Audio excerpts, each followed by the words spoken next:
헌법 내용 설명보다는 특징 같은 것들을 잘 비교하는 식으로 강의를 이번에는 하도록 하겠습니다. 내용이 뭐 기본 강의나 모의고사 강의 때 충분히 했기 때문에 이제는 조문상의 특징 같은 거 위주로 보겠습니다. 일단 헌법이 이제 전문과 10개의 장, 부칙 이렇게 구성되어 있죠. 전문가 이제 10장, 그 다음에 부칙 이렇게 구성되어 있다는 거 일단 목차부터 한번 나중에 보시고, 목차를 한번 보시고, 헌법 전문이죠. 전문이 이제 개정된 5789죠. 5789차 때 4번에 걸쳐서 헌법 전문에 좀 손이 갔어요. 주어가 국민이라는 걸 기억하시고, 민국이 아니라 대한국민. 그 다음에 개정한다죠. 그래서 국민이 개정하는 것을 알 수 있죠. 국민이 개정했다라는 것을 알 수가 있습니다. 개정권자가 누구냐가 명확하게 밝혀졌죠. 근데 몇 차에 걸쳐 개정된 거죠? 8차. 8차에 걸쳐 개정된 헌법을 또 개정하죠. 그게 9차 개정 헌법이죠. 8차에 걸쳐 개정된 헌법을 또 개정한다는 거죠. 그래서 9차 개정 헌법이 되죠. 누가 개정한 거죠? 국민이 개정한 겁니다. 3.1이죠. 3.1은 재헌헌법부터 있었어요. 재헌헌법도 있었고 3.1은. 근데 이게 지금 그 현행이라는 거죠. 3.1이라는 것은 재헌헌법이 있었는데 재헌인데 이거 말이죠. 이 문제가 됐던 게 이거죠. 임시적부의 법통 개성이라는 것은, 법통 개성은 현행에서 추가된 겁니다. 9차. 현행에서 추가됐고 이건 재헌이고. 4.1은 5차 때 들어왔다가 5차 때 들어왔죠. 5차 때 들어왔죠. 5차 때 들어왔는데 이 완벽한 문장 있죠. 이건 현행이에요. 4.19는 5차 때 처음 들어왔고, 이건 5차고, 5차가 최초고, 이거는 9차예요. 다 규칙은 다 나온 거예요. 지금 말한 게 뭐, 새로운 문제도 아니고, 다 나왔던 문제입니다. 평화적 통일은 7차죠. 7차 때, 여기랑, 그 대통령 선서문 있죠? 69조? 거기에 같이 들어왔고, 근데 물론 이제 4조에 나와 있는 자유민족기본소에 입각한 평화적 통일은 현행이에요. 평화적 통일 원칙으로는 여기 이미 있었고, 7차 있었고, 4조 있죠? 자유민족 입각한 민족기본질서에 입각한 평화적 통일이라는 4조 조항이 있죠? 4조 조항 그 자체는 이제 현행이 최초입니다. 4조는. 입각한 뭐 동포에로서 어쩌고 하죠. 사회적 폐해서 불의 뭐 자유민족 기본질서, 자유민족 기본질서죠. 자유민족 기본질서는 이제 여기 말고 4조에 돼 있죠. 4조 두 군데 있고, 그 다음에 8조상은 민족 기본질서죠. 여기는 자유자가 빠졌죠. 자유자가 빠졌는데 민족 기본질서죠. 근데 해석론적으로 이걸 자유로 보는 견해가 이렇게 하죠. 헌재 판례도 그렇게 봤고, 해석이죠. 해석으로 8조상을 자유민족기본서로 보고 있다. 판례상. 학설은 대립은 좀 해요. 근데 자유민족기본서 단어는 이제 헌법 전문가 4조죠. 그 다음에 자유민족기 입각한 평화적 통일은 여기 없어요.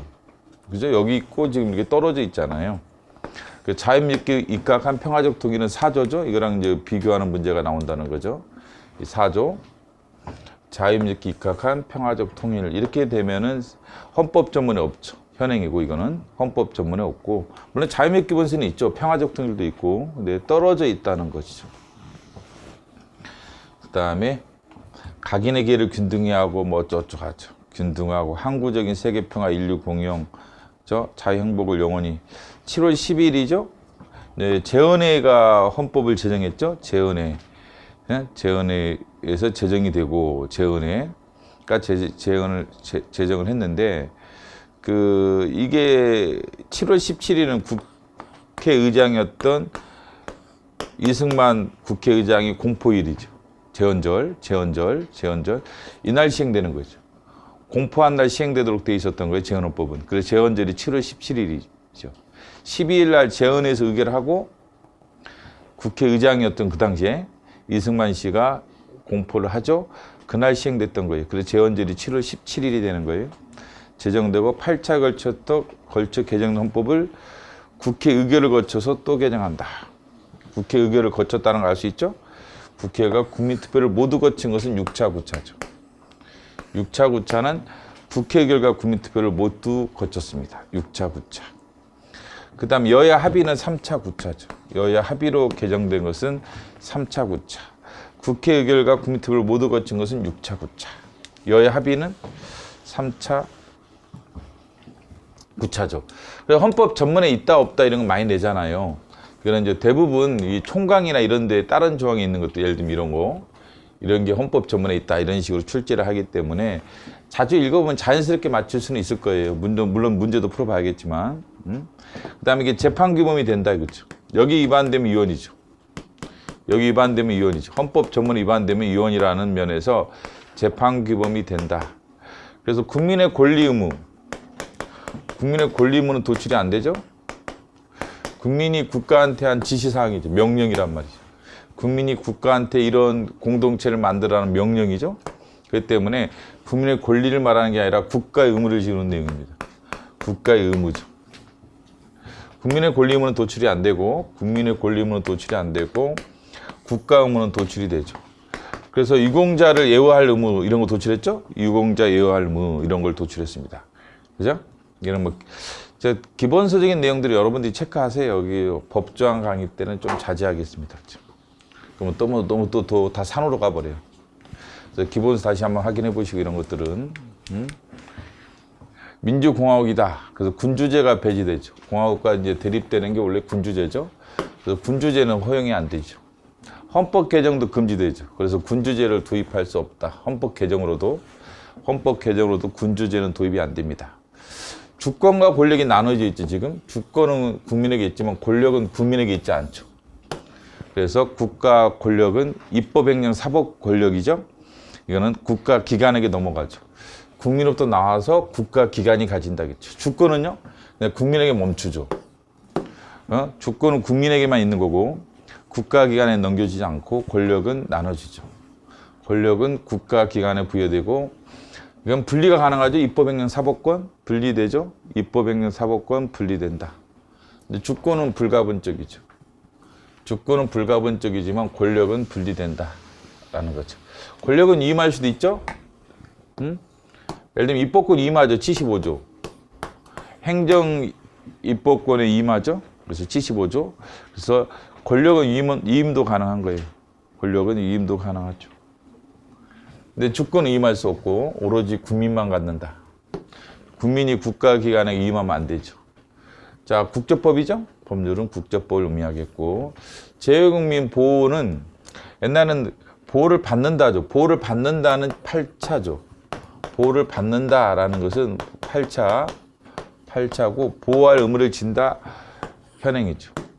보호할 의무를 진다. 국가의 보호 의무를 적극적으로 규정하고 있죠.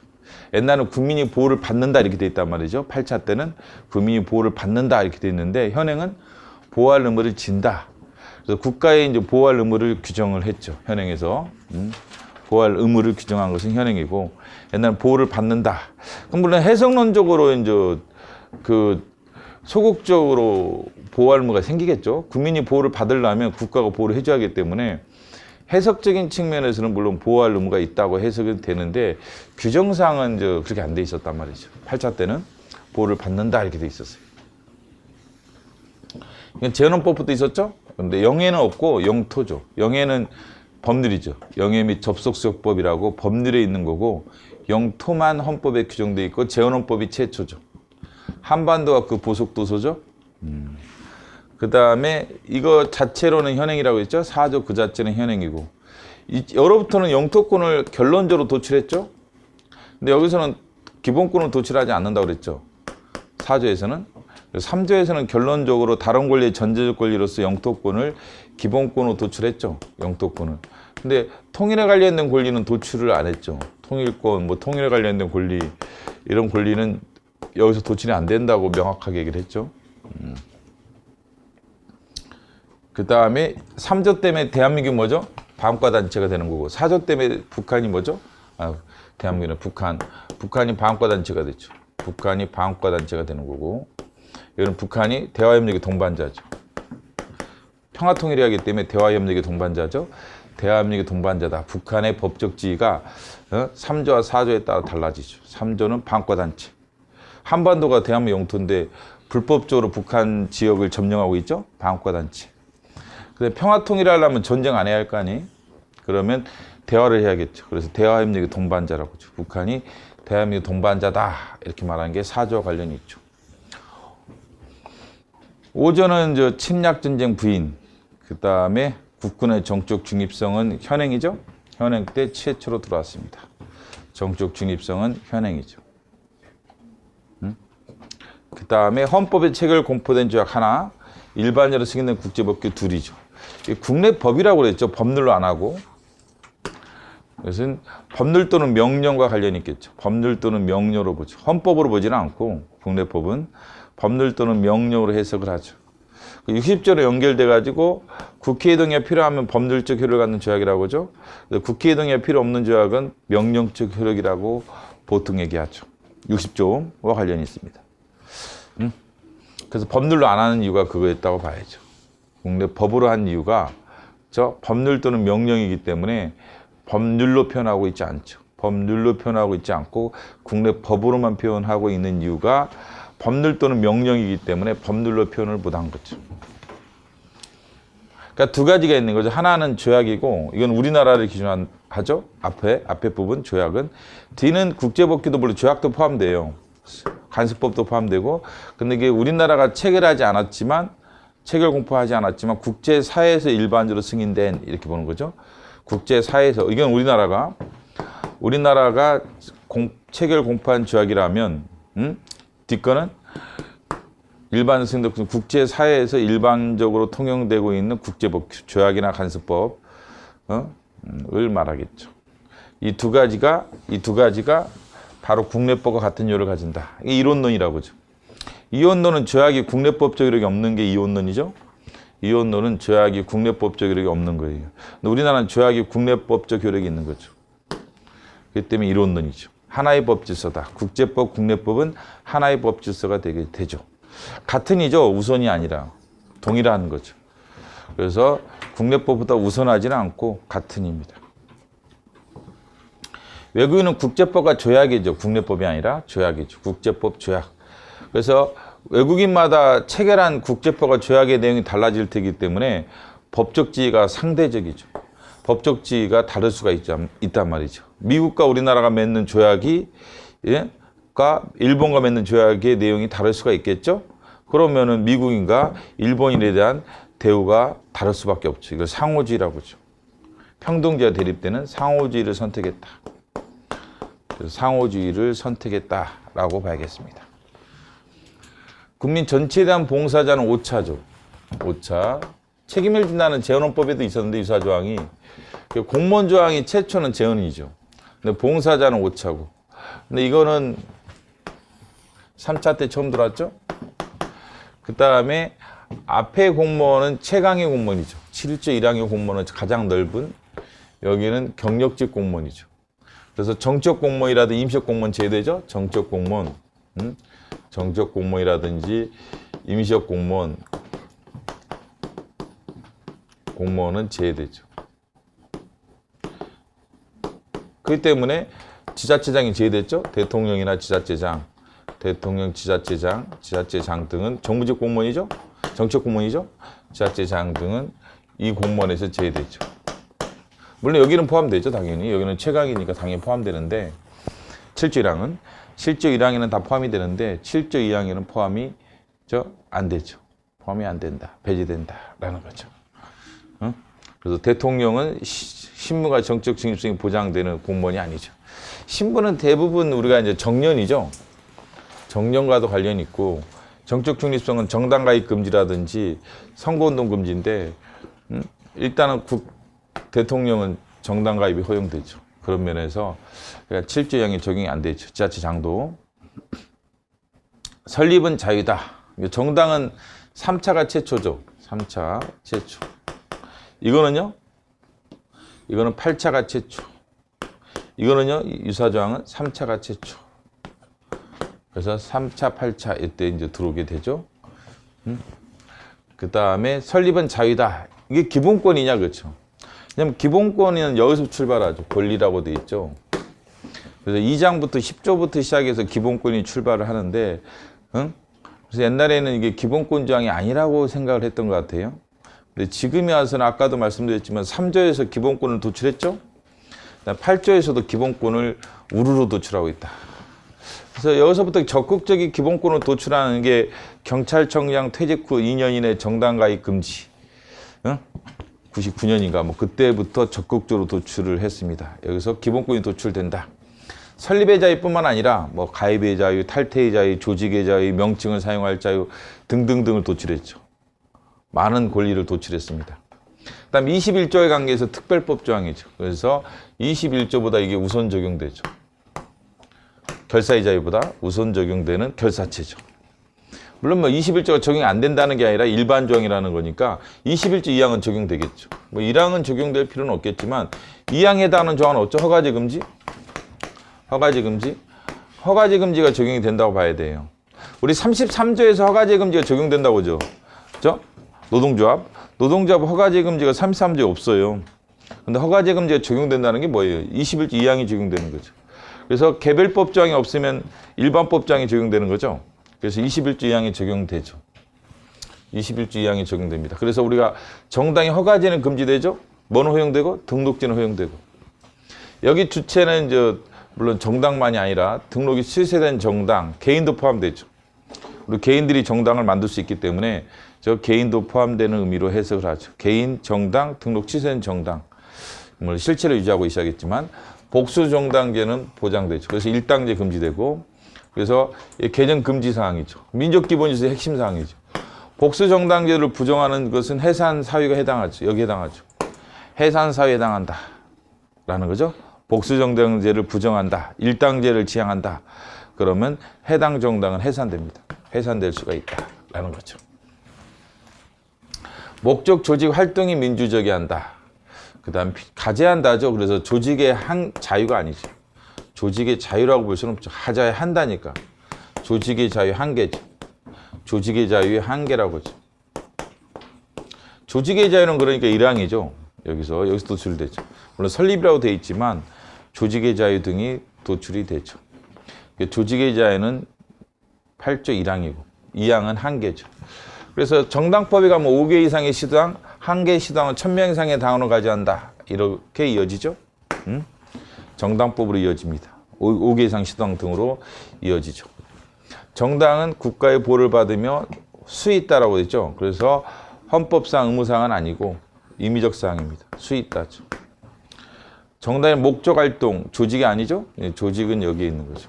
여기는 있는데 여기는 목적과 활동만 있죠. 여기는 3개고 8조항과 비교해 보시고 인하니까 헌재 판례상도 둘 중에 하나면 되는 거죠. 둘 중에 하나가 민족기본서 위반되면 해산될 수가 있다. 이렇게 봐야겠죠. 민족기본 위반이라고 돼 있죠. 자유가 없죠. 진짜. 8조상과 비교하면 아까 8조상은 자유가 있었죠. 자유라는 단어가 없어서 문제가 되고 있는데 독일은 이게 자유라고 써져 있어요. 독일 이 해당 조항은. 그래서 우리나라랑 차이가 있게 되죠. 그래서 이제 해석론적인 게 문제만 되는 거죠. 그래서 옛날부터 이게 사회민족기본서를 포함한다는 견해도 있었고 자유민족기본서를 포함한다는 견해도 있었습니다. 판례상은 결론적으로 자유민족기본서를 하죠.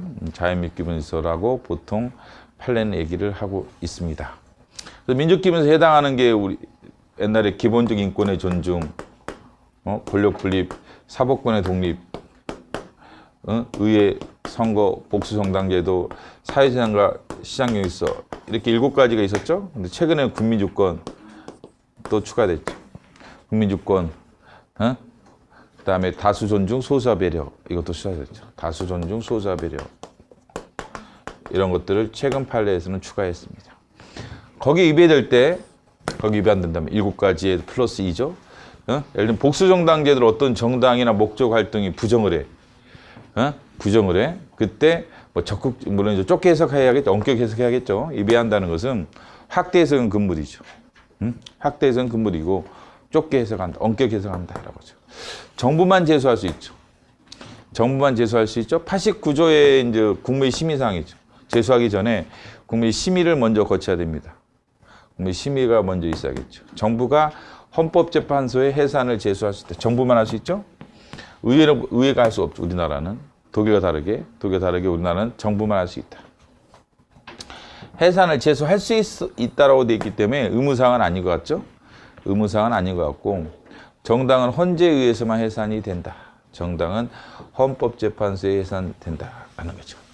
그러면 이공학 때는 헌재가 있었고 1공학 때는 없었고 2공학 때는 헌재가 있었던 거죠. 3공학 때는 누구죠? 대법원. 4공학 때는 누구? 헌법위원회.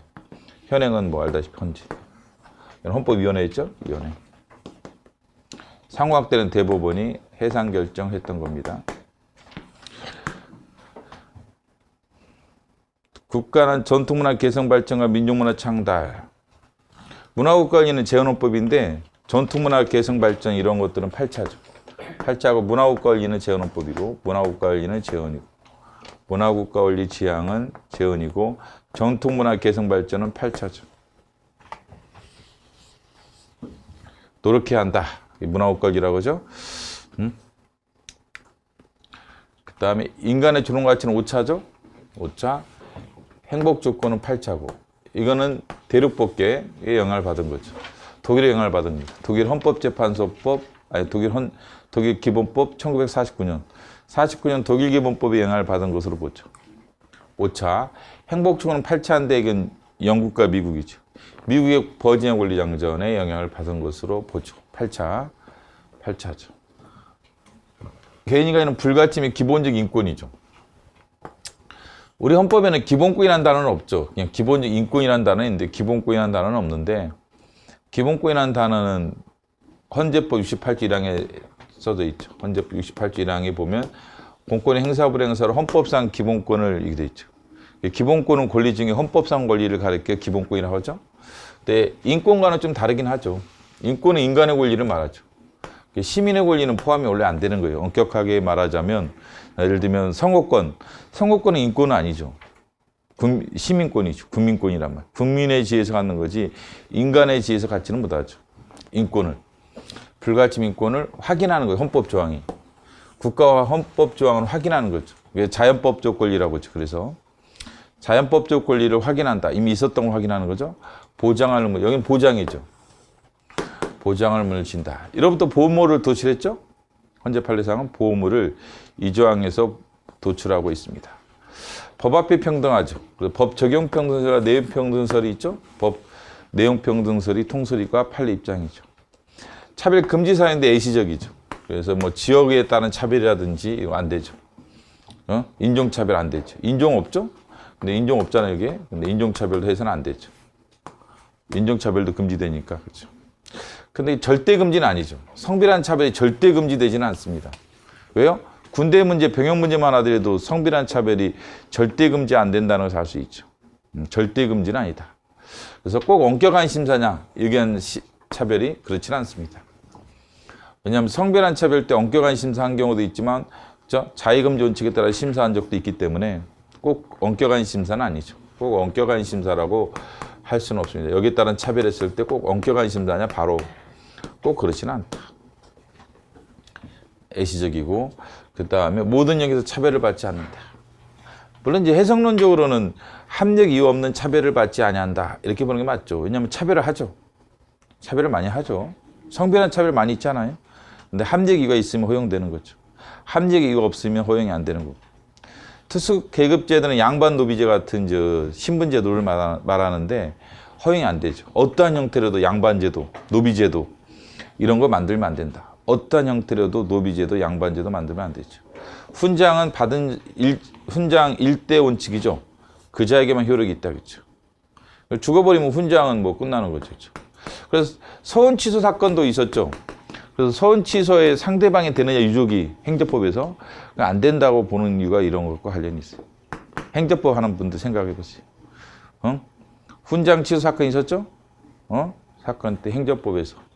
그래서 일대에 그치는 거죠. 그렇기 때문에 그 유족과 관련이 있는 게 아니에요. 서원 취소. 보상금은 관련이 있겠죠, 오히려. 유족들이 보상금 받잖아요. 그건 오히려 관련이 있겠죠, 오히려.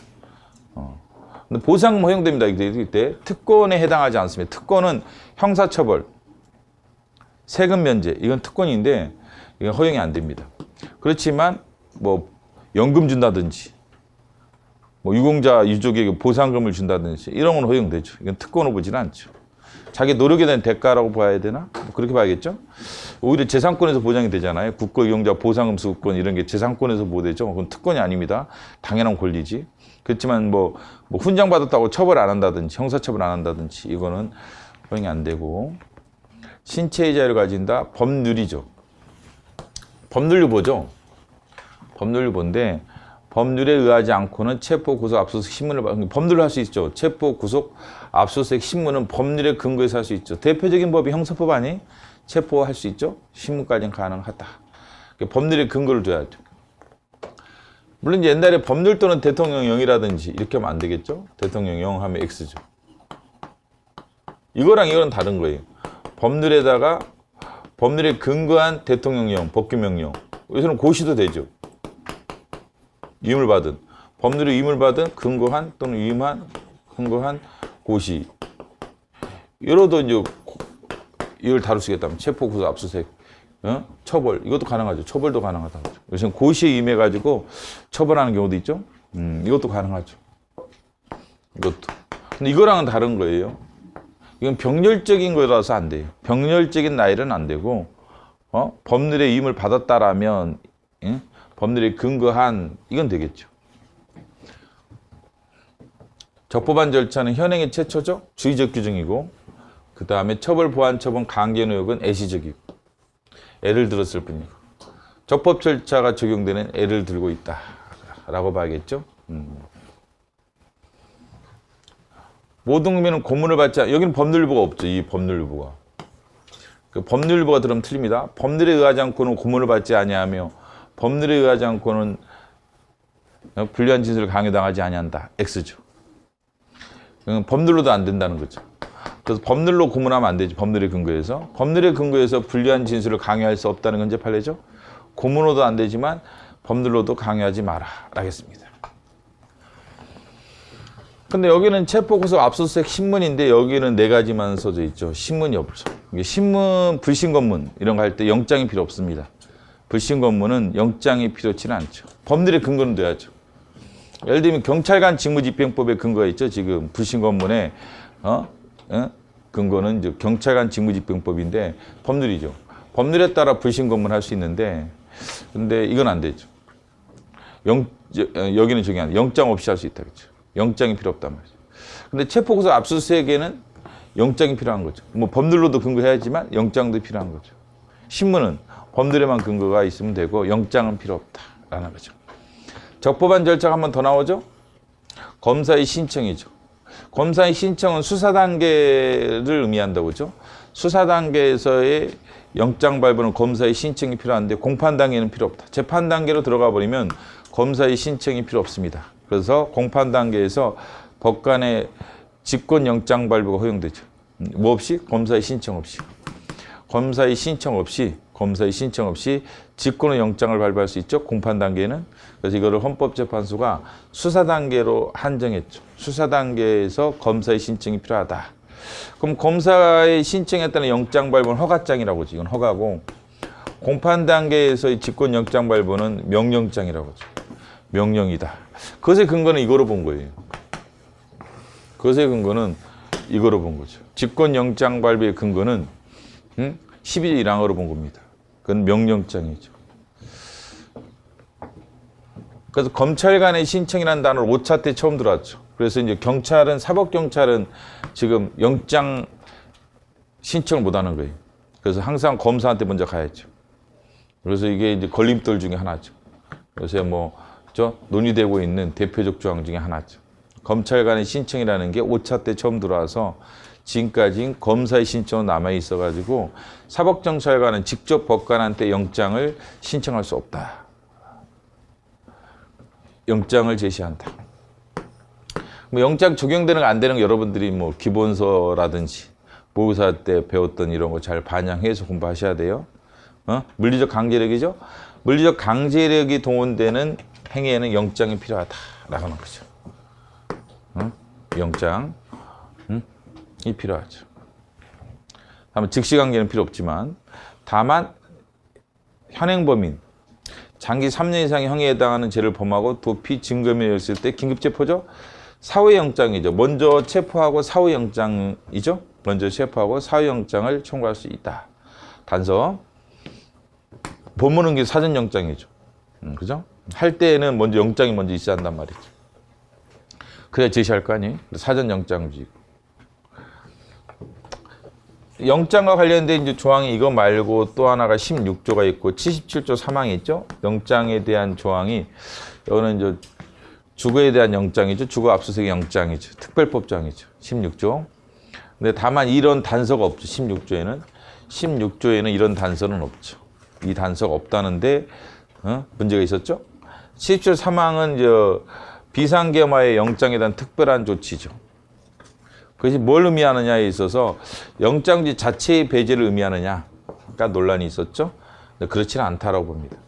영장지 그 자체의 배제는 아니고, 그렇죠? 이거는 사후영장의 가능성을 의미한다.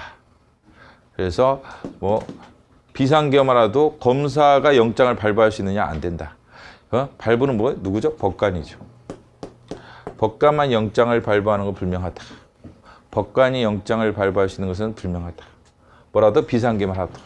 다만 이제 검사의 신청 없이 먼저 체포하고 나중에 뭐 신청을 하든지 이런 식으로 사후영장 이런 것처럼 의 가능성은 있다라고 하죠. 비상계엄 하에서. 그 다음에 체포 구속이라고 되어 있지만 불체포도 포함되죠. 해석론적으로는 뭐 체포 구속이라는 단어만 되어 있잖아요, 지금요.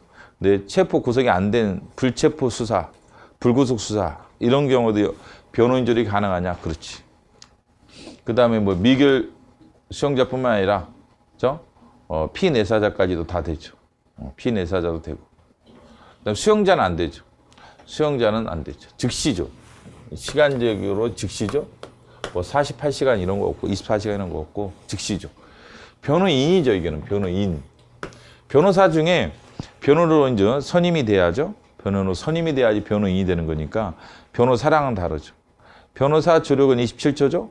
변호사 조력은 27조고 변호인 조력은 12조 사항이죠. 이 변호인 조력은 일단은 형사 절차죠. 그래서 신체의 자에서 변호가 아니고 신체의 자의 종아니 신체의 자유를 훼손하는 게 형사 절차란 말이죠.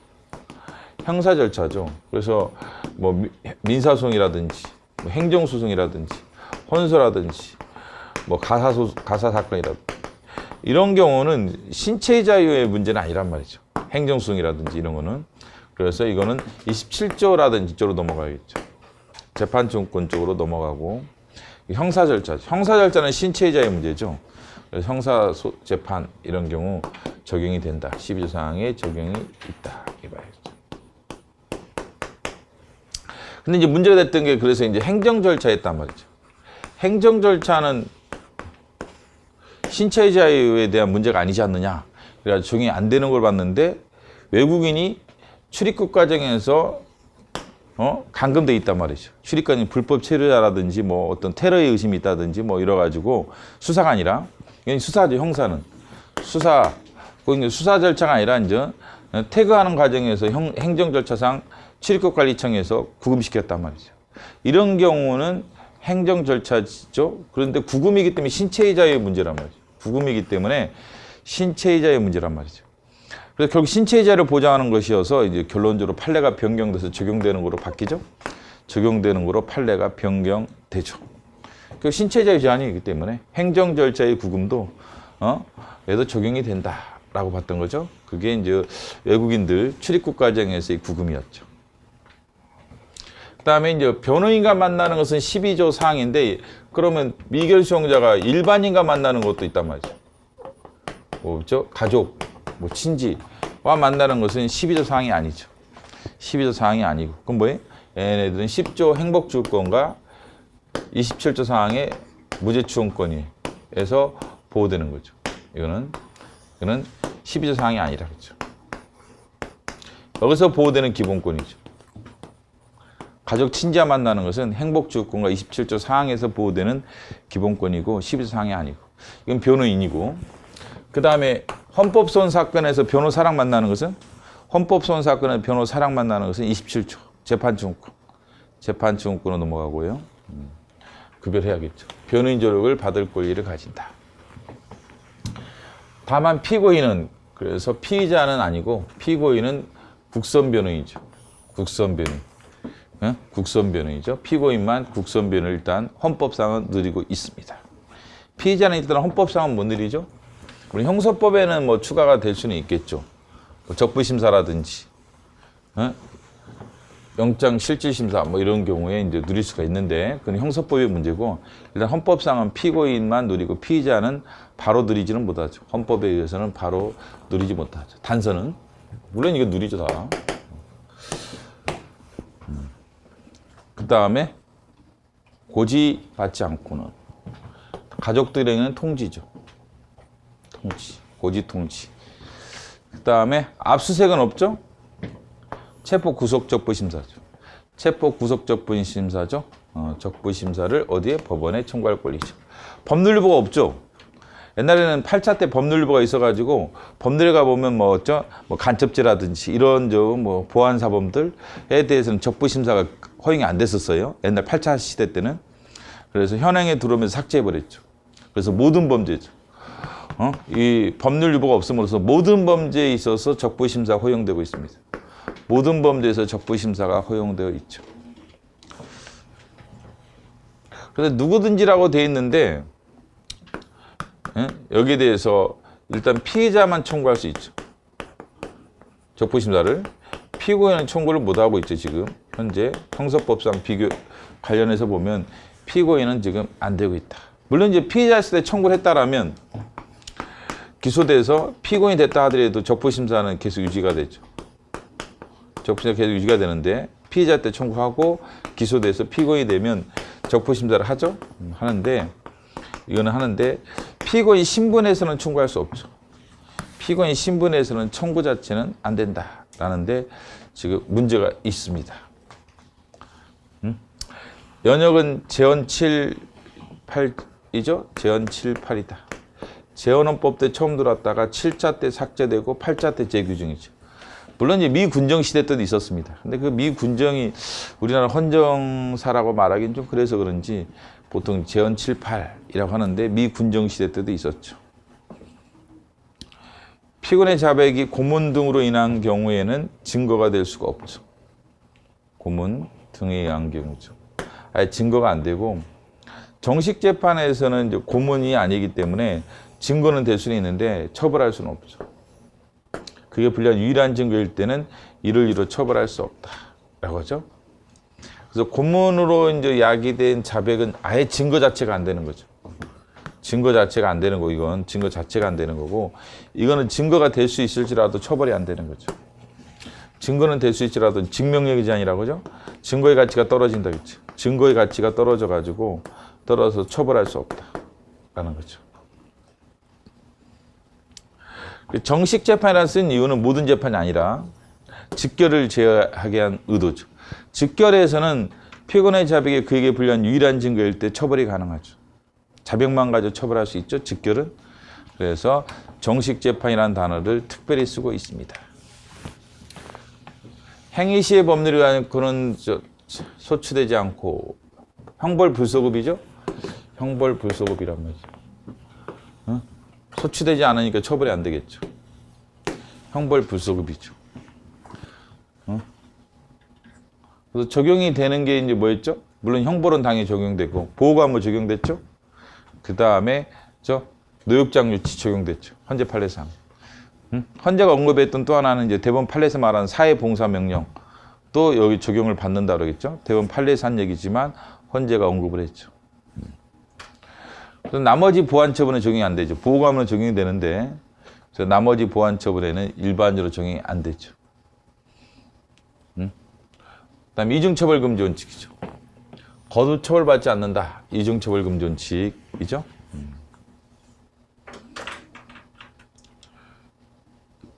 이거는 절대금지죠. 얘는 절대금지. 이거는 이 소기입법은 진정소기법만이죠. 부진정소기법은 포함이 안 되죠. 입법만 여기에 포함되는 거죠. 이 소기입법에 진정소기법만 포함이 되는 거죠. 부진소기법은 포함이 안 된다는 거죠. 만 포함되고 부진소유법은 포함이 여기 안 되죠. 이건 포함이 안 돼요, 처음부터. 근데 이것도 뭐라고 해서 하는 거예요? 원칙금지 예외적 허용이죠. 원칙금지 예외적 허용이죠.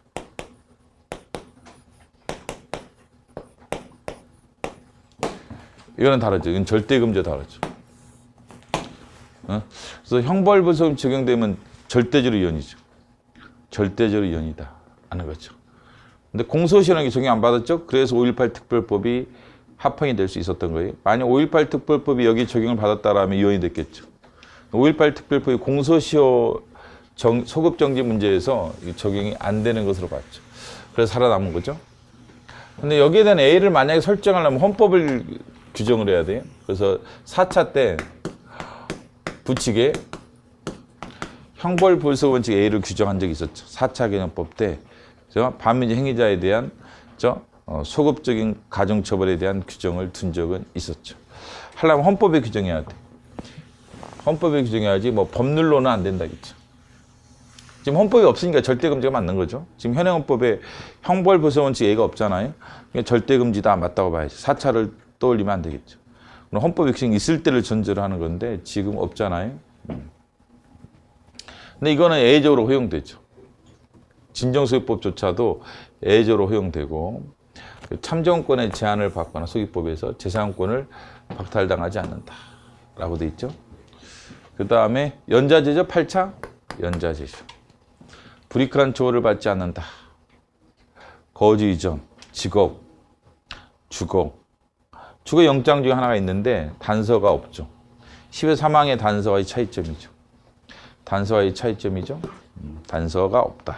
근데 A가 허용돼 단서 같은 12조 사망의 단서 같은 사망의 단서 같은 A가 허용되느냐? 해석론적으로 헌재는 허용된다고 보죠. 그죠? A가 허용되는 것으로 보죠. 여기서도 규정은 없지만 해석론적으로 영장주의 사전 영장주의 A가 허용된다라고 해석을 한 거죠. 근데 이것도 이제 말이 많은데 직업의 자유. 원래 직업의 자유가 맞는데 선택의 자유라겠죠. 그래서 이게 직업의 자유 안에 직업 선택과 직업 행사 이렇게 된단 말이죠. 그렇기 때문에 이게 이제 직업 선택이 잘못됐다 이런 지적도 많아요. 직업의 자유가 맞고 왜 선택의 자유냐? 그래서 어떻게 허영교수님 같은 분은 헌법 용어가 잘못 사용되어 있다라고 지적을 하죠. 그래서 이게 애매해요, 그렇죠? 이게 분류가. 그래서 이게 여기서 그냥 여기 안에서 뭐 신기하게 옛날 판례가 뭐 직종 결정의 자유, 직종 결정의 자유, 직업 행사의 자유, 선택의 자유를 안 하고 이거를 지금 말하면 선택의 자유에 해당하는 거죠. 직종 결정의 자유, 직업 행사의 자유, 뭐 이런 식으로 수행의 자유 또는 행사나 수행이나 큰 차이가 없는데 이거는 이렇게 분류한 적도 있어요. 왜냐면 이렇게 해버리면 좀 헷갈린단 말이에요. 여기 이렇게 직업 선택의 자유로 돼 있는데 직업 선택의 자유 있고 그럼 이건 얘는 어디냐고 그죠? 얘 문제죠.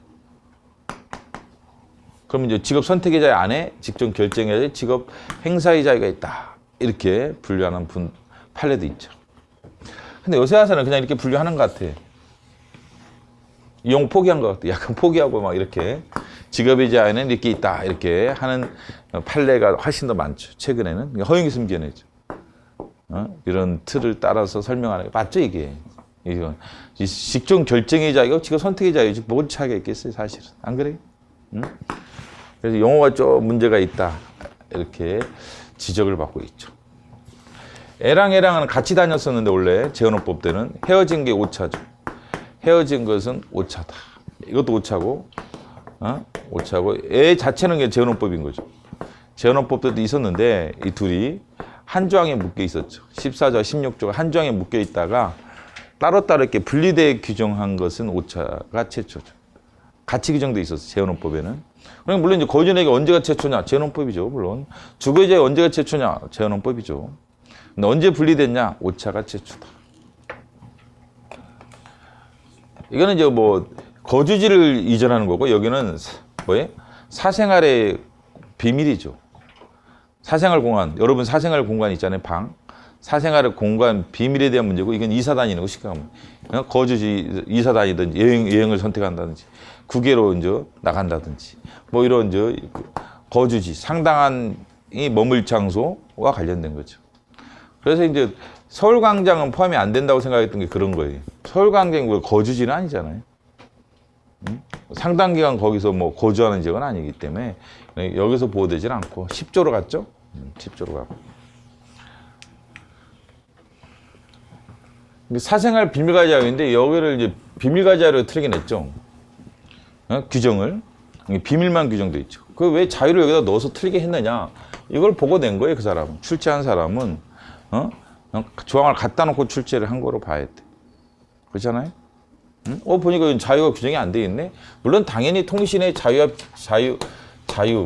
옛날 그게 통신의 자유 안에 뭐 자유와 비밀 이렇게도 하고 뭐 이렇게 했는데, 좀 이상하긴 하죠. 그래서 자유와 비밀. 요새는 이제 비밀과 자유를 비교해서도 출제를 하죠. 최근 기출에 보면 비밀과 자유를 비교해서 출제하죠. 이건 자유죠, 말 그대로. 내 사생활을 어떻게 영위할 것이냐. 내 옷을 어떻게 입고 머리는 깎을 거냐 말걸 거냐. 치마를 입을 거냐 바지를 입을 것이냐. 뭐 이런 라이프 스타일 포함해서 이게 사생활을 자유롭게 형성할 권리라면 이건 비밀이죠. 나만 하고 싶다. 내 뭐 주민등록번호라든지 내 전화번호라든지 나의 병이라든지 내가 어제 치수를 했다든지 뭐 이런 것들은 나만 하고 싶죠. 사생활의 비밀이죠. 그렇다. 내밀한 부분이죠. 타인에게 알리고 싶지 않은 이런 비밀을 보장받을 권리를 말하죠. 좀 다르죠. 이것도 마찬가지 잘못된 거죠. 자유와 비밀을 같이 쓰는 게 맞다. 그래서 최근 판례에서 그 핸드폰을 할 때 본인 확인을 받아야 한단 말이죠. 그래가지고 본인 확인제 있죠? 핸드폰. 통신 개통할 때 본인 확인제. 그래서 여러분들이 주민등록증 가져가지고 이게 핸드폰 개통하잖아요. 그거 말이죠. 본인 확인제 사건의 자유의 문제라겠죠. 비밀의 문제가 아니라 자유의 문제다. 왜? 아니 개통이 안 되면 전화를 할 수가 없단 말이죠. 통신의 자유의 문제다. 국가가 만약에 도청하는 건 비밀이죠. 국가가 이제 도청한다더니 다른 사람들이 내 전화를 도청하는 것은 비밀의 침해 문제라면 아니 전화를 하고 싶은데 할 수가 없다 이게 개통이 안 되니까 그건 자유의 문제라겠죠. 그 최근 판례에서는 자유와 비밀을 드디어 나누기 시작했죠. 드디어 나누기 시작했단 말이에요. 자유와 비밀을 나눠서 말을 하기 시작한 게 최근 그 핸드폰 개통 시 본인 확인제 사건이었죠. 그러면 이런 조항이 잘못됐다는 거죠. 잘못됐다고 해야 되나? 뭐 정확하지 않다는 거지. 뭐 이것도 헌재가 한 얘기잖아. 이게 정확하지 않다. 단서가 있어야 된다. 그래서 아름답지 않다. 라고 얘기했듯이 이것도 이제 그런 거 하려면 이제 꼼꼼하게 따지자면 이것도 자유와 비밀을 이런 식으로 맞추는 게 그런 관점이 낸 거예요. 출제자는. 출제가 왜 치사하게 뭐 이거를 자유를 치사하게 넣어가지고 틀리게 내고 이렇게 생각할 수 있잖아요. 수험생 입장에서는. 그죠? 수험생 입장도 이해를 하는데 그 사람은 분명히 이거에 대한 문제가 있다고 생각하는 사람인 거예요. 아까 직업의자에도 문제가 좀 있다고 그러었어요. 허영 교수님이 교과서에서 지적하는 거고 이것도 그렇게 생각할 수 있는 거예요. 자유와 비밀이 분명히 구별돼야 할 문제인데 왜 비밀만 규정할 필요가 없잖아. 자유를 쓰줘야지. 그게 마치 이거랑 맞추려면. 그래 맞는 거죠. 최근엔 자유와 비밀을 구별하는 판례도 나타나기 시작했기 때문에 같이 써줘야죠. 그런 관점에서 조항을 출제를 한다는 거지. 그런 관점에서요. 그래서 이건 뭐 기본 강의는 아니니까 뭐 보호 영역 이런 건 설명 안 하고 있는데 그런 뭐 기본 강의나 족보 강의 때 반영을 잘 하시고, 근데 조항의 특징 같은 걸 잘 생각도 해보셔야 돼. 이걸 내는 사람도 있기 때문에 양심의 자유, 종교의 자유, 뭐 이런. 얘도 한지에 묶여 있었죠. 신앙의 자유랑 양심의 자유였어요. 재헌헌법 때는 신앙의 자유, 양심의 자유 이렇게 돼 있다가 헤어졌죠. 5차 때 헤어진 거지. 신앙의 자유, 양심의 5차 때 헤어졌죠. 국교는 인정이 안 되고 종교와 정치는 분리된다. 이건 재헌헌법부터 지금까지 계속 있었고 이 네 가지는 이게 표현의 자유라고 하죠. 네 가지 합쳐서. 이게 표현의 자유는 이제 강학상 개념이죠. 학문적 개념인 거예요. 이걸 통해 표현하는 거죠. 언론 출판을 통해서 나의 의사를 표현하는 거고 집회 결사를 통해서 의사를 표현하는 거죠. 원래 이제 표현의 자유는 이제 정적 권리였죠. 군주에 대한 얘기였단 말이죠. 군주에 대해서 이제 출판해서 저 군주를 비판하고 그래서 군주가 금서로 묶였을 때 출판의 자유란 말이죠. 집회도 하고 말이에요. 그렇죠? 이러는 거죠. 정적 권리에서 출발했는데 요새 와서는 이제 이런 언론 출판도 광고라든지 이런 게 보호되죠. 광고. 여기도 마찬가지죠. 결사도 영리적인 결사죄 보호되죠. 약사협회, 약국, 약사법인 사건 같은 데 보면 결사죄도 보호되죠. 확대되는 거죠. 확대되는. 그럼 여기서 이제 광고가 보호된단 말이죠. 기능성 식품에 대한 광고. 그럼 이게 적용이 옛날에 안 된다고 했단 말이죠. 이거는 옛날에는. 왜? 원래 정치적 권리니까 정치적 권리에 대한 허가나 검열을 금지하는 거다 이렇게 생각했단 말이죠. 허가나 검열을 금지한다 생각했는데 아니 여기서 보호되는 거면 이게 보호돼야지. 적용돼야지 이게죠. 그래서 판례가 변경되는 거죠. 건강 기능성 식품 광고도 이제는 이게 적용된다. 왜? 여기서 보호되는 거라면 이게 적용돼야지. 음란한 표현도 마찬가지죠. 음란한 표현도 옛날에 보호가 안 된다고 했는데 보호된다고 바뀌잖아요. 바뀌면 이제 음란한 표현에 대한 사전 허가제는 금지되는 거예요. 사전 허가제는 금지되는 거죠. 이거 적용을 받는 겁니다. 이게 적용을 광고도 그렇지만 적용이 되는 거예요. 이제는 21조 1항에서 보호되는 거라면 이게 적용되는 거다. 이렇게 봐야 돼요. 그 다음에 2항은 379죠. 379인데 3차 때 최초로 들어왔죠. 7차 개정법도 삭제되고 현행에서 다시 규정됐죠. 8차 때 없었죠. 근데 5차 때는 여기에 대한 예가 있었죠. 이런 표현에 대한 사전 허가가 허용된다고 규정돼 있었는데 지금은 이런 규정이 없다. 절대 금지죠. 절대 금지라. 절대 금지죠. 절대 금지죠. 언론 출판 집회 결사에 대한 허가는 절대 금지된다라는 거죠. 비상계엄 하에서는 뭐 허용된다고 하지 않았느냐? 일부분. 그렇지. 그럼 비상계엄이 발동됐을 때를 얘기를 해야 돼요. 지금 비상계엄이 아니잖아, 오늘 기준으로. 일반적인 비상계엄이라는 게 없잖아. 그렇기 때문에 그건 지금 현재 기준으로는 절대금지가 맞는 거예요. 현재 판례가 절대금지라고 했으니까 그게 맞다고 봐야 돼요. 물론 이제 비상계엄 하에서는 허용될 수도 있겠죠. 허가나 검열이 부분적으로 허용될 수 있다. 그건 해석론에 이제 그렇게 견해가 있고 분명히 그건 있고. 근데 지금 검열이 비상계엄이 아니기 때문에 검열이나 허가제가 금지되죠. 근데 허가나 검열이 같다고 생각했죠, 이거랑? 그냥 같다고 생각했어요. 그죠? 물론 여기는 허가만 써져 있지만 같다고 생각을 했던 거예요. 판례상은 이 허가나 검열이 같다. 근데 이 허가는 그러면 이제 종합유성방송 설립의 허가제, 유선방송 설립의 허가제, 허가제 아니냐, 이게 위헌 아니냐? 근데 이 허가제와 이 허가제가 다르다고 본 거예요.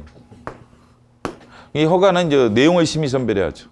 네 가지 요소 있잖아요. 행정권이 주체가 돼 내용을 심의 선별해서 발표를 금지한다. 제출 의무, 사전 제출 의무. 이 네 가지가 결합돼야만 검열인데 허가인데 이거는 이제 인적, 물적, 기술적 요건이 있죠. 내용이 아니라면 인물, 기술. 기술적 요건이 내용. 여기 내용을 전제로 한단 말이죠. 표현의 내용에 대한 통제해야 되는데 내용에 대한 통제가 아니었죠. 그래서 여기에 해당하지 않았습니다. 그리고 이 허가제랑 달라요. 종합유성방송 사업의 허가제랑 단어랑 이 허가제라는 단어는 다르다라는 거죠. 그 다음에 여기 위반이 안 되면 21조 위반이 아니면 37조 2항으로 넘어가죠. 표현의 제한이 이쪽으로 넘어가죠. 위반이 아니다. 그럼 과잉금 원칙은 위반일 수도 있고 아닐 수도 있는 거죠. 과잉금 원칙에 위반이 될 수도 있고 안 될 수도 있죠. 두 가지 가능성이 열려져 있죠. 여기 위반이 아니었지만 여기 위반이었던 것들이 나오기 시작한 거죠. 이게 대표적인 게 지시법 11조 애들,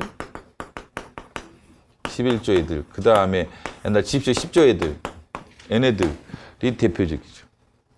얘네들은 여기 위반 아니었죠? 21조 2항 위반 아니었는데 30조 2항 위반으로 얘네들은 보통 불합치나 한정형에 나오죠?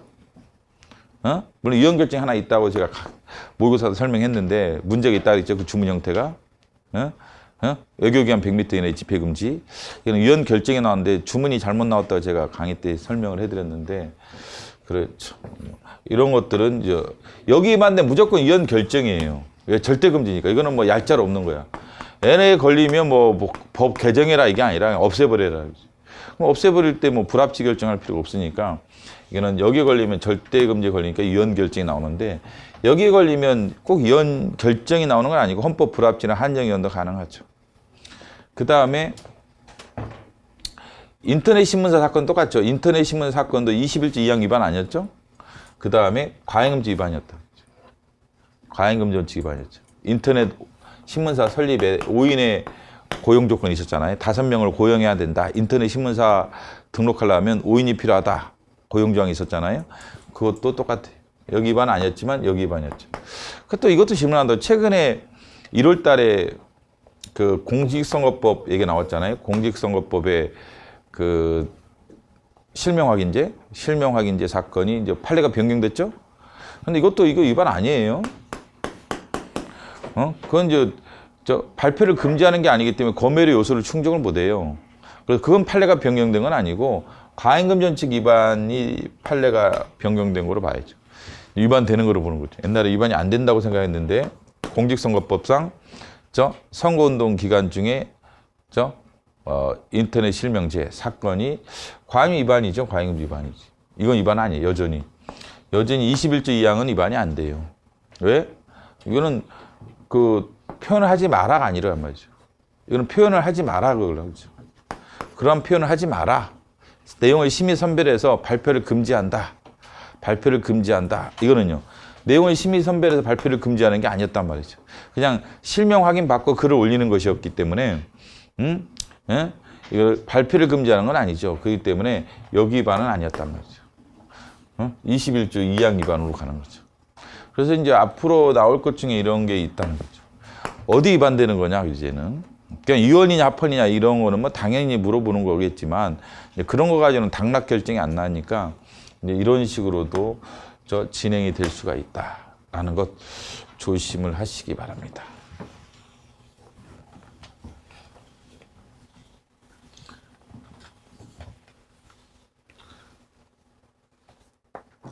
그 다음에 법률로 정한다.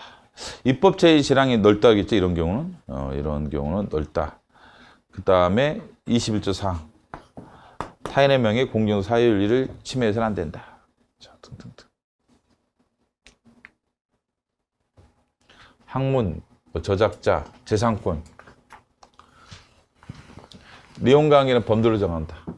물론 이제 형성적 법률 보라고 하죠. 내용관계를 법률로 정하라 할 때 법률은 형성이라고 하죠. 형성.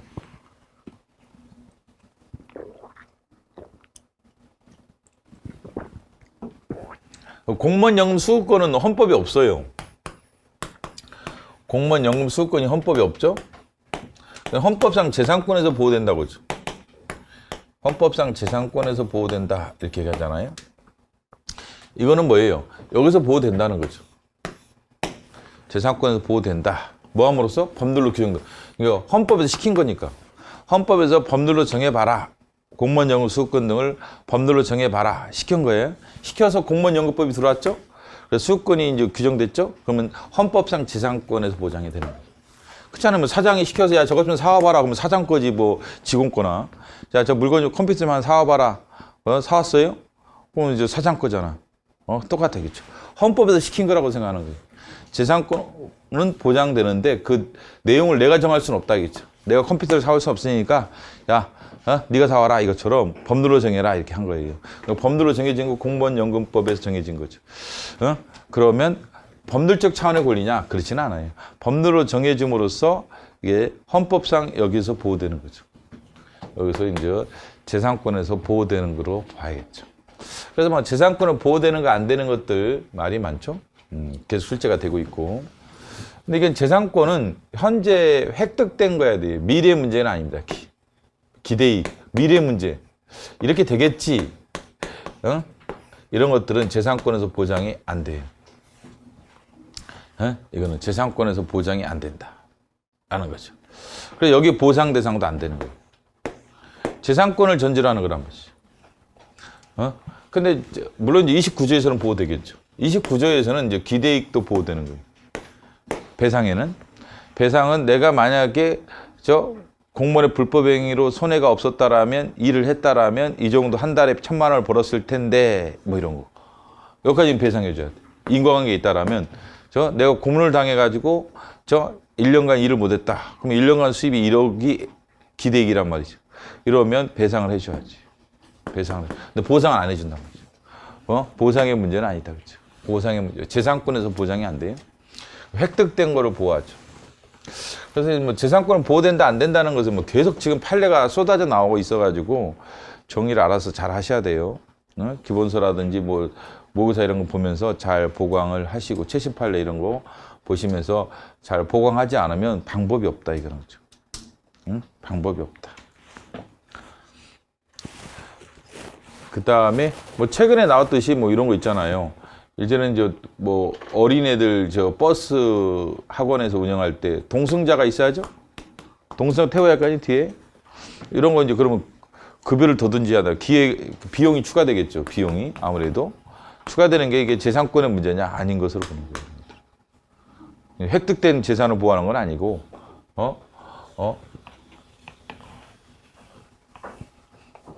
단순한 이런 비용이 추가 이런 것들은 재산권에서 보장이 안 됩니다.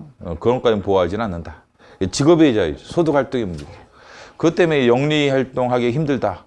그것 때문에 학원하기 힘들다. 그러면 직업의자의 문제로 가는 거예요. 그런 것들은 직업의자요. 15조.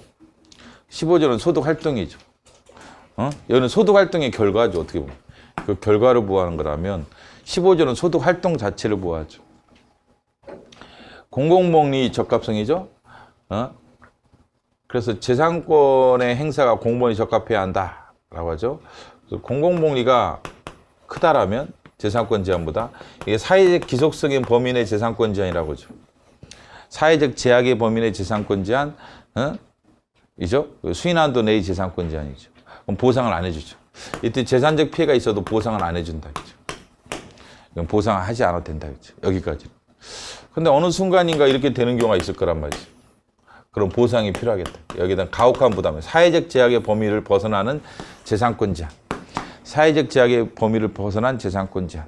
개발 제한 구역의 지정으로 종래 용도로 사용할 수 있다. 전답의 소유가 종래 용도로 사용할 수 있다. 마이너스가 크지 않죠. 계속 오이 농사 질 수 있고 고추 농사 질 수 있단 말이죠. 근데 자연환경 보호랑 가치가 크죠. 그러면 보상 조치가 필요 없죠. 사회적 제약의 범위 내 재산권 제한이라고 하죠. 근데 일정 이상 넘어가 버리면 얘는 골 때리죠. 사회적 제약의 범위를 벗어난 재산권이 제한이 되고 보상 조치를 해줘야 한다라는 차이가 있긴 하겠죠.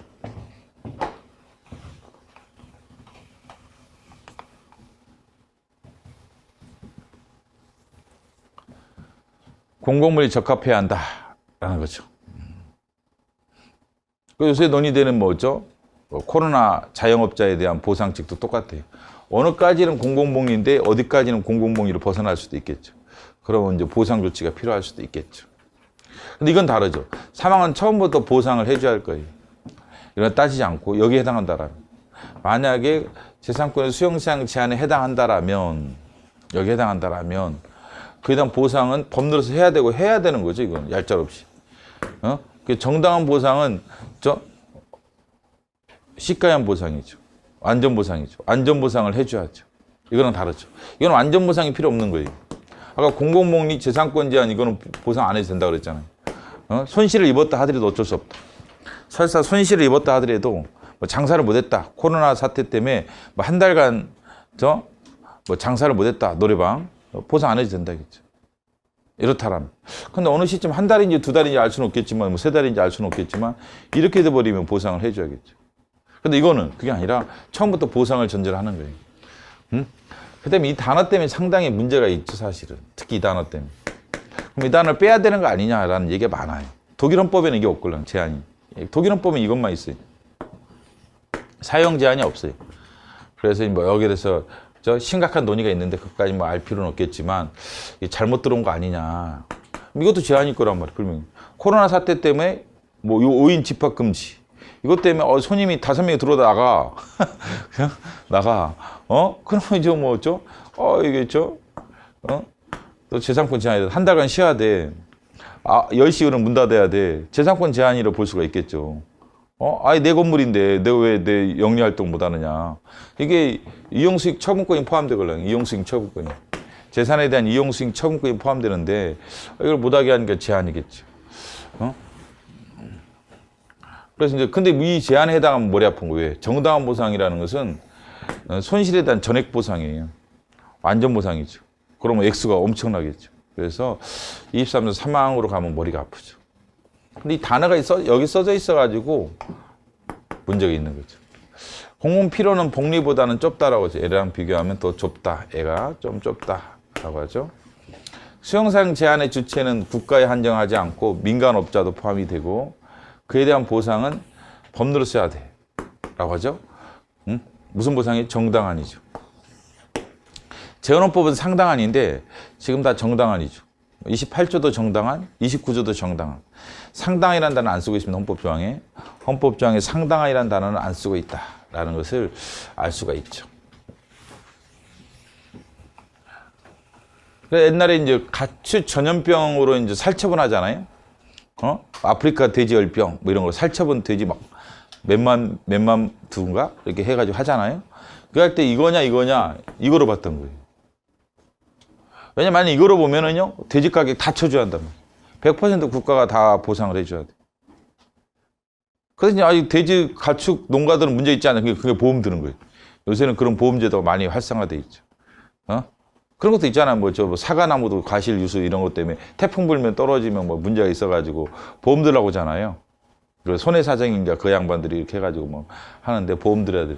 보험으로 커버해 주는 거지 국가가 다 커버 안 해줘요. 만약 여기에 해당하면요 국가가 다 커버해 줘야 돼. 그러면 뭐 태풍 불어도 문제고 엄청난 국가의 재정적인 압박이 있겠죠. 코로나 사태도 그렇고 아프리카 열병도 그렇고. 그래서 이거로 보기 좀 힘든 거예요. 이거로 봤던 거. 그래서 그런 걸 자꾸 출제하는 거다. 무상기속이다. 그런 거 다 포인트 나왔죠? 정비 기반 시설 해가지고 이제 도로 같은 경우 국가나 지자체 무상기속된단 말이죠. 근데 무상기속이니까 돈 안 주는 거지. 무상이니까. 그렇기 때문에 여기에 해당하면 이혼이 되겠죠. 그래서 이제 재판관들마다 이건 논란이 있는 거예요. 근데 합헌이 나왔다고 여기에 해당하지 않는다는 걸 알 수 있죠. 여기에 해당하면 이혼이 돼야 돼요. 왜? 무보상이니까. 무보상으로 도로라는 토지를 수용하는 거 아니에요? 무보상으로? 보상 없이? 국가나 지자체 무상 기속되는 거잖아요. 그러면 이게 여기 유언 위반되잖아요. 이렇게 합헌이라고 했다는 건 여기겠죠. 유언이라는 분은 이쪽으로 간 거고 합헌이라는 분이 이렇게 하는 거죠. 근데 결론적으로 합헌이었기 때문에 23조 2항의 문제, 공익이 더 이거로 본 거예요. 공공복리가점의 도로 관리를 통해서 국민들의 통행 보장 이런 측면의 공익이 이 업자들, 재개발 조합의 재산권보다 크다 이렇게 생각하는 거죠. 그렇기 때문에 보상 필요 없다 이렇게 결론 내리고 있는 거란 말이죠. 근데 뭐 여기에 해당한다고 해서 무조건 보상이 필요 없는 거냐? 여기에 해당 그렇지는 않다는 거죠. 아까 나대지 소유자처럼. 그러니까 이게 만약에 여기에 해당하면 골치 아픈 거예요. 왜? 그럼 전답도 다 해줘야 되는 거예요. 개발지역 지정된 거 다 해줘야지. 개발진 지정이 만약에 여기에 해당하는 거다. 해당한다면 여기에 해당하겠죠. 만약에 해당한다면. 여기에 해당한다면 개발지역 지정으로 너나 나나 다 손실을 본단 말이죠. 나대지 소유자뿐만 아니라 전답 소유자뿐만 아니라 엄청난 많은 사람들이 손실을 보는데 이거 어떻게 다 보상해줘? 그래서 여기에 해당한다 보기 힘든 거예요. 그래서 이쪽으로 자꾸 몰고 간 거예요. 그래서 케이스 바이 케이스가 돼버리면 그렇게 돼버리면 코로나 사태도 그렇지만 케이스 바이 케이스가 되는 어쩔 수 없는 이런 것들. 응? 아프리카 열병도 그렇고 다 마찬가지예요.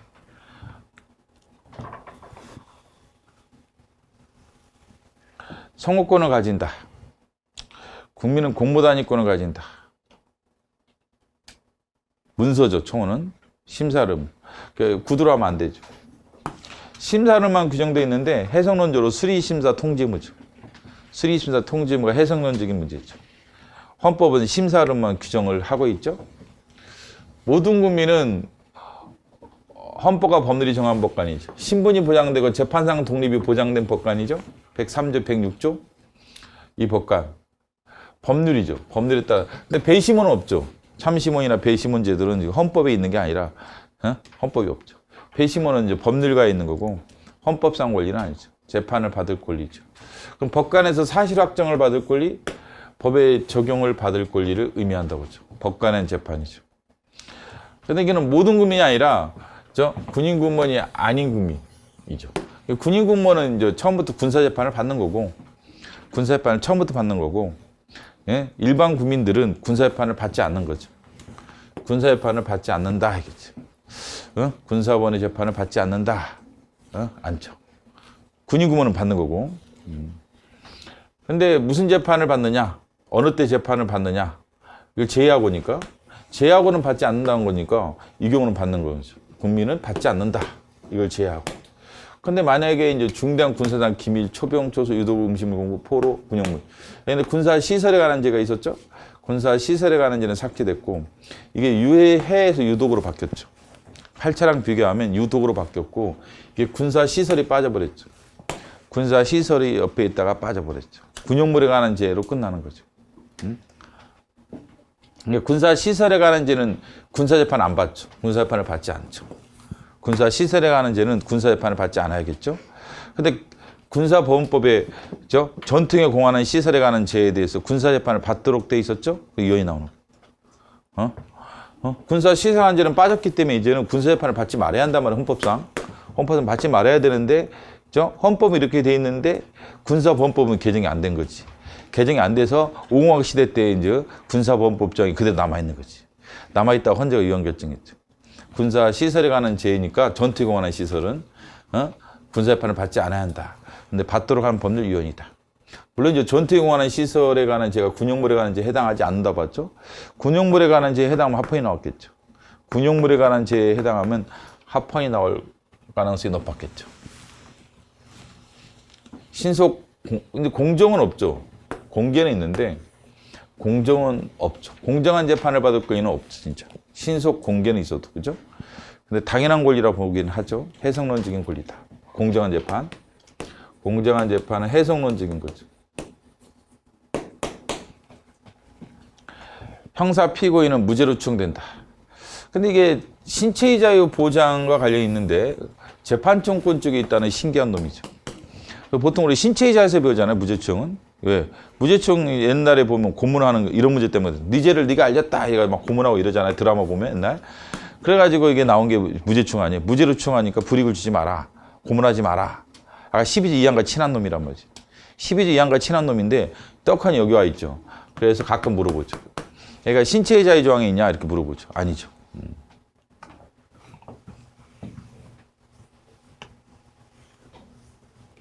어떤 무식한 문제는 이게 재판청권을 보장하기 위한 것이다라고 해서 X로 내죠. 왜? 신체의 자유를 보장한 것이다. 그런데 재판청권 쪽이 있는데 그 전혀 재판과 관련이 없느냐? 내 생각은 관련이 있죠. 관련이 있는데 무식하게 이렇게 내는 거지. 무식한 놈이지. 기출이 무식한 놈이지. 연역적인 얘기지. 역사적으로 보면 무죄추정이라는 게 신체의 자유를 위해서 나온 거예요. 고문 방지 때문에 나온 거예요. 그건 맞는데 근데 우리 헌법에 재판청권 쪽에 있는 건 분명한 건데 전혀 관계없는 걸 그럼 여기다 넣었다는 거냐? 뭐 바보냐? 헌법 몇 차죠? 8차. 8차 개정법을 주도했던 사람들은 헌법학자가 아니냐? 다 헌법학자지. 그럼 이 사람들은 바보라서 여기다 넣겠냐? 관련이 없지는 않겠죠. 그런 문제를 내는 거는 너무 과감하다게 해야 되나? 무식하다게 해야 되나? 잘 모르겠어 나는. 그런 걸 문제를 못 풀겠더라고. 나는 어떻게 그런 말 하는지. 너무 과감한 문제다. 너무 과감한 문제다. 그렇죠. 자기 생각인 거지. 무죄추정이죠. 근데 피의자도 포함이 되지, 해석론적으로? 수용자는 포함이 안 되죠. 확정됐으니까. 그래서 수용자가 포함되는 경우가 있었죠. 어느 경우죠? 최근 판례 보면 다시 형사재판 받으러 가는 경우가 있단 말이죠. 우리 사복을 착용하지 말고, 착용하는 조항 적용하지 않는다라고 해서 문제된 거 있었잖아요. 그죠? 그렇죠. 그 사건에서 나왔던 얘기죠. 그때 형사재판을 받으러 갔을 때는 사복을 착용할 수 없도록 한 것은 무죄추정 원칙 위반된다고 본 거예요. 그게. 근데 민사재판은 괜찮고. 민사재판 받으러 갔을 때는 무죄추정이 없고. 형사재판 관련이 있단 말이에요, 이거는. 무죄추정은. 그래서 수용자는 원칙적으로 적용이 안 되죠. 확정이 됐으니까. 유죄판 확정된 사람 아니에요?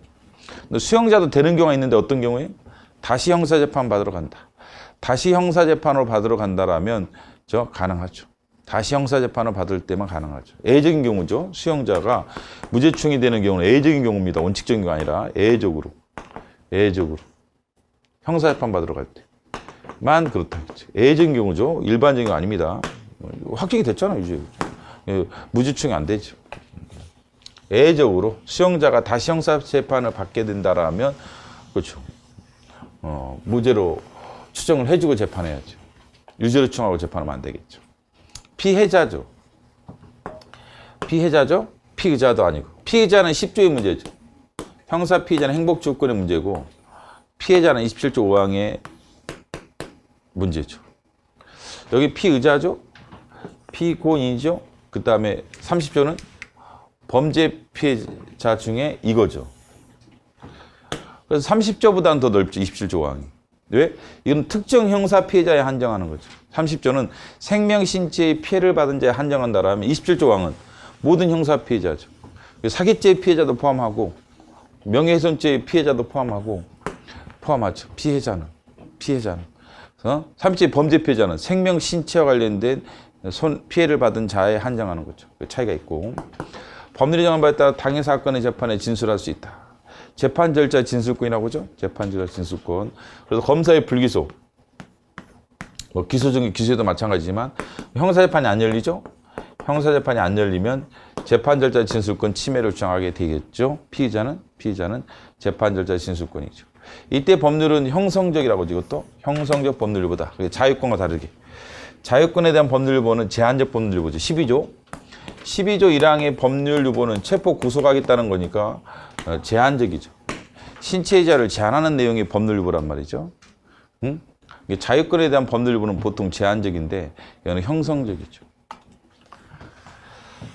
형사 피의자 또는 피고인으로서 구금되었던 자가 법률이 정하는 불기소처분을 받거나 피의자는 불기소겠죠. 피고인은 무죄고. 그죠? 국가의 정당한이죠. 이것도 정당한이죠. 피의자는 현행에서 추가된 거죠. 피고인은 재헌이고 이건 재헌이고 재헌헌법. 이거는 구차. 현행에서 추가된 거죠. 구금을 요구는 하죠. 그래서 소송비용이라든지 이런 것들은 헌법이 아니죠. 형사보상은 헌법이 아니란 말이죠. 헌법상 권리가 아니죠. 헌법 28조에서 보호가 안 되죠. 보호되는 게 아니라 법률적 차원의 권리죠. 법률. 형사법상 권리죠. 구금에 대한 보상은요. 헌법이죠. 구금에 대한 보상은 헌법이죠. 구금에 대한 보상은 헌법인데 소송 비용에 대한 보상은 법률이죠. 법률. 형사법 있죠. 구금을 요구는 하는 것이 그래서 구금에 대한 보상이에요. 구금에 대한 보상. 헌법은 구금에 대한 보상이죠. 구금에 대한 보상. 구금에 대한 정당한 보상이죠. 23 사망과 다르죠. 그렇죠? 23 사망은 재산적 손실에 대한 보상이죠. 23 사망의 보상은. 근데 이거는 구금에 대한 보상에는 다르고 구금에 따라서 정치적인 손해 같은 것도 어느 정도 감안해 줘야 돼. 어느 정도는 고려를 해줘야 돼. 기대액도 어느 정도 고려해 줘야죠. 구금되는 바람에 강의를 못했단 말이야, 황남기가. 그러면 어느 정도는 감안해 줘야죠. 어느 정도는 감안해 줘야 돼. 공무원의 직무상 불편을 받은 손해에 대해서 국가공단제죠. 국가배상법은 국가지자체죠. 그래서 축소하죠. 축소하고 있고 헌법보다 축소하고 있죠. 그래서 토지공사 같은 경우는 여기에 해당할 텐데 여기에 해당하지는 않겠죠. 국가지자체는 아니죠. 그래서 이게 너무 좁힌 거 아니냐, 국가배상법이. 유언이라는 견해도 있어요. 근데 하여간 헌법은 국가공단제죠. 정당한이죠? 상당한이 아니라 정당한이고. 이때 배상은 인과관계 있는 모든 손해에 대한 배상이죠. 그래서 정치적 손해. 그래서 제일 넓죠. 23조 사망 28조 29조라면 만약 인과관계 있다는 전제하에서는 이게 제일 넓죠. 제일 넓죠. 여기는 모든 손해죠. 모든 손해에 대한, 여기는 모든 손해는 아니고 28조는 고려 정도 하는 거죠. 구금에 대한 보상에다가 정신적인 손해, 기대이익은 고려 정도. 플러스 약간 알파? 좀 얹어준다? 이런 느낌이죠. 28조는. 이거는 다 해줘야죠. 29조는 모든 손해를 다 배상해야죠. 인과관계 있다라면. 23조 사망은 재산적 손실에 대한 보상이니까 정신적인 요소 이런 거 고려하지 않죠. 아예 고려하지 않죠. 기대이익도 고려하지 않죠. 앞으로 발생할 이익 고려하지 않죠.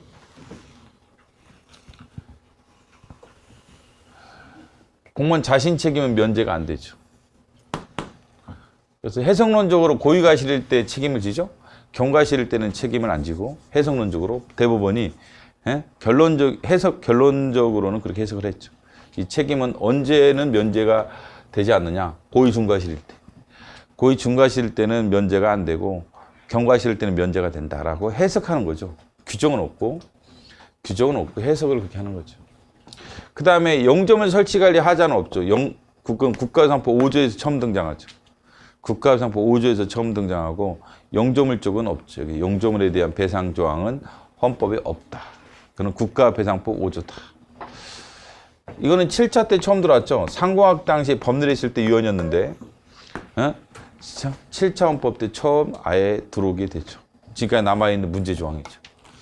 전투훈련 등 직무대표 하나 손에 대해서 법률이 정하는 보상에 배상을 청구할 수 없다. 그죠? 없다. 그 다음 이거는 이때 법률부는 형성적 법률부라겠죠. 근데 2조 1항에 대한 얘기인데 국가상법 고의 과실, 특히 과실을 요건하고 있죠. 과실을 요건하고 있는데 여기서 형성적 법률로 하겠죠. 이거 바로 이번에 시험에 나왔더라고. 그저께요. 그죠? 이 법원서 기본 문제 2번에 나왔네. 2번에 3번. 국가상 성립 요건으로 고의 과실을 규정한 국가상 조항은 법률로 이미 형성된 국가상 주권의 형성 제한 존속을 제한하는 것이 바로 이게 제한이 아니라 형성이란 거죠. 형성적인 거죠. 제한하는 것이보다는 국가상 내용을 형성하는 것이므로 헌법상 국가배상제도 정신에 부합하게 배상권을 형성했는지를 관점에 따라 심사해야 한다. 알겠죠? 맞죠? 근데 이거랑 다르게 뭐죠? 이게 민주운동 보상법에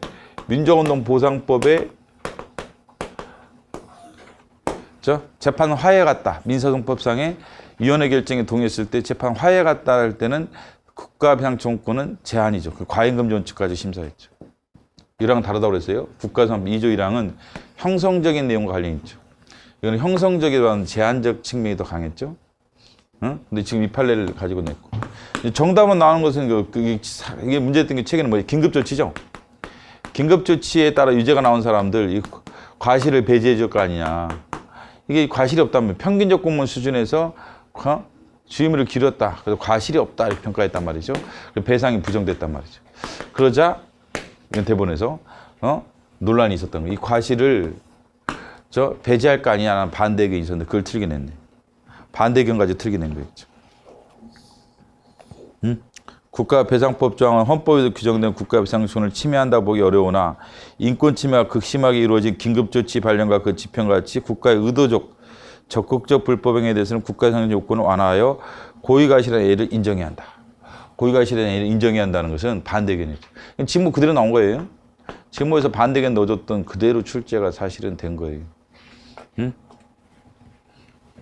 그래서 출제자들이 반대 의견을 가지고 쓴다는 걸 알 수가 있는 거예요. 이걸 통해서 제가 직무할 때도 말씀드렸지만 얘네들이 이 틀린 문구를 어디서 가져오느냐, 만드느냐, 만들 수도 있어요. 만드는 사람도 있는데 제일 솔직히 우리도 해보면 내기 쉬운 게 반대 의견 가지고 오는 거예요. 반대 갖다 붙이면 그냥 틀릴 거고요, 기본적으로.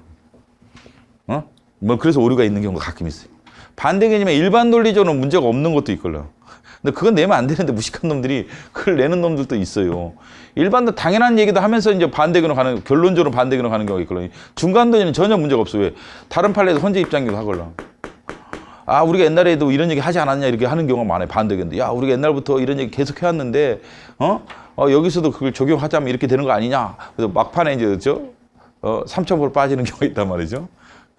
그러면 이제 중간 논리는 헌재 법정 의견과 다르지 않단 말이죠, 사실은. 근데 그런 가지고 출제를 하면 안 되는데 머리가 안 돌아가는 출제자들이 가끔 내가 보면은 반대 의견의 일반 논리를 가지고 출제를 해요. 근데 일반적으로 다 통용되는 얘기인데 그것도 반대 의견 썼다고 100% 틀린 거냐? 그렇지 않아요, 내 생각에는.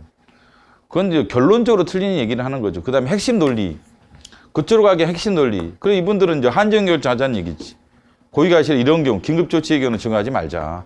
적용하는 걸 해석하면 위헌이다. 한정이나 불합치 결정하자.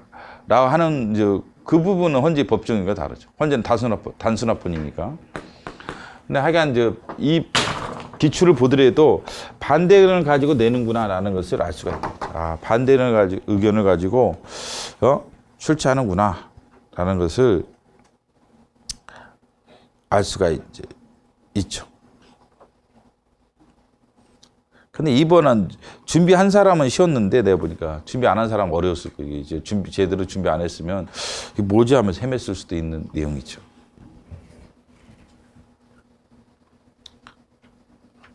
지모도 다 문제 다 넣어줬어요. 다 넣어줘가지고 예측을 해놨으니까 그거는 처음 등장하니까 이제 수험생들이 기출만 가지고 안 된다는 얘기.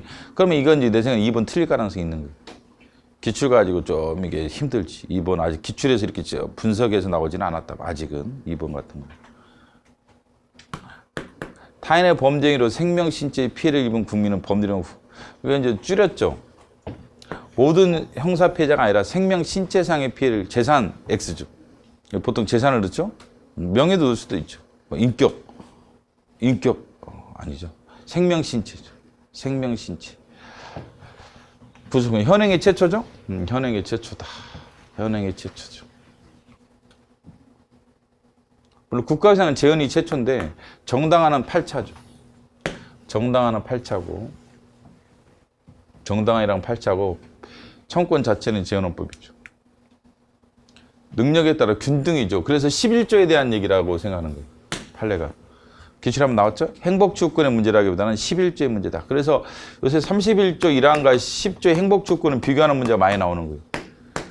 현재 판례도 많이 나왔고 그래서 비교를 해둬야 돼. 이게 11조 관련된 게 균등이니까. 평등이잖아요. 균등. 균등하게 교육을 받을 권리죠. 그래서 예를 들면 저 검정고시 애들은 이거 문제라면 차별의 문제죠. 왜 우리 검정고시 출신자라고 해서 우리 차별하느냐 뭐 이런 느낌이잖아요. 그죠? 그렇기 때문에 31조죠. 균등하진 않죠. 뭐 서울교대 수시 입학요강 사건이라든지 또 뭐 그 한번 검정고시 합격한 다음에 다시 시험 볼 수 없다는 전라남도 교육감 공고 이런 사건은 이게 31조의 문제였죠. 31조. 그 다음에 EBS 교재는 10조의 문제였죠. 왜요? 이거는 뭐 균등하단 말이죠. 뭐 재수생이든 검정고시든 재학생이든 관계없이 EBS 교재를 수능에 반영하겠다는 거잖아요. 수능 문제 똑같은 거니까 이건 균등한 거지. 그렇기 때문에 논란이 없었던 거예요. 이거는. 네. 근데 저 10조 행복주권의 문제로 본 거죠. 이건 행복주권의 문제로 본 거다. 라는 거죠.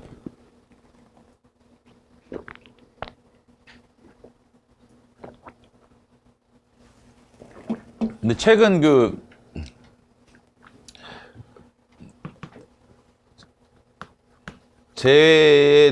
특별전형 사건은 31조로 봤죠. 재특별전형 대상자가 본인뿐만 아니라 부모가 다 있다면 부모가 일정 이상은 예를 들면 3분의 2 정도, 3분의 2 정도는 해외 같이 살아야 한단 말이죠. 본인만 한 6년 있다고 되는 게 아니란 말이죠. 고3에는 저 미국에 6년 있었는데 부모는 다 서울에 있는 거야. 또는 아버지는 서울에 있다든지 대부분 이제 그런 사건이 실제는 엄마는 갔는데 기러기 아빠 하는 거죠. 아버지는 서울에 있고 그러면 이제 아버지는 미국에 같이 살고 있지 않단 말이죠. 그러면 이제 재국민 재특별전형의 대상자가 안 돼요. 재특별전형 대상자가 되려면 아버지가 3분의 1은 여기 계셔야죠. 미국에 같이 살아야 돼. 3분의 2는 한 4년, 6년이면 4년 정도는 같이 살아줘야 되는데 뭐 기러기 아빠니까 같이 안 살았겠지. 서울에서 돈 벌고 있고,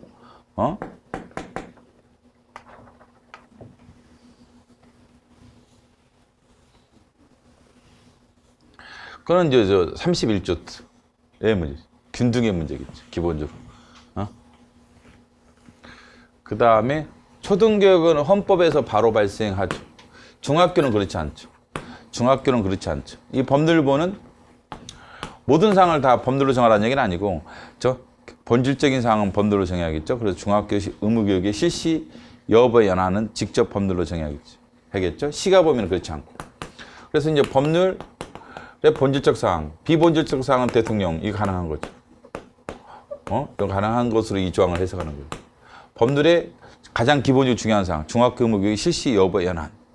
그 다음에 좀 디테일한 사항, 시가 범위는 위임할 수 있죠. 위임해서 대통령이 나올 수가 있다. 이렇게 봤죠. 의무교육은 이게 법률보가 없죠. 법률보가 없는 거예요. 무상으로 해야 한다는 거죠. 해야 한다라는 거죠.